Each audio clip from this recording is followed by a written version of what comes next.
It's a symbolic salute that's always an important part of our Remembrance Day ceremony. 3 local pilots in vintage aircraft have been conducting a flypast of the downtown cenotaph each November 11th for more than a decade. Earlier, they invited our Christy Bezaire to fly along with them. She joins me now. Christy? Well, Jim, it's a somber flight, but one that's propelled by history, memory, and meaning for the local pilots who dedicate their spare time to honoring veterans.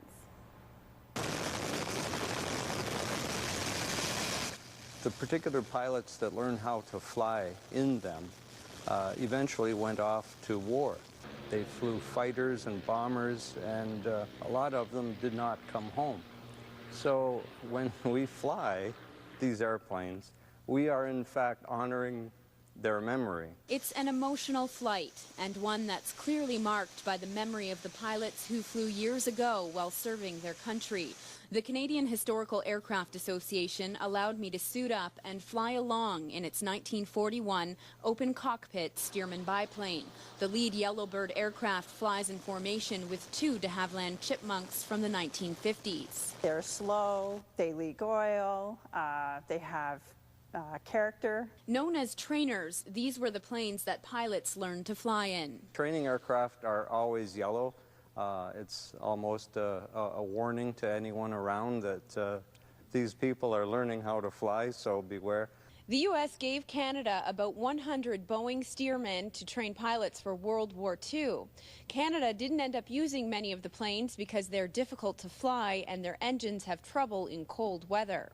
The pilots fly the vintage aircraft every Remembrance Day and at funerals for veterans. The plane has a particular smell to it that I like, and I feel connected because of the kind of aircraft I get to fly. In the air, the goal is to fly the 3 planes as close as possible, so they almost appear as one. This is an important thing for us to do, not only for the World War I and II vets, but for our vets coming home from Afghanistan, and I just wanted to say welcome back. We're glad to have you home. When we fly, they fly.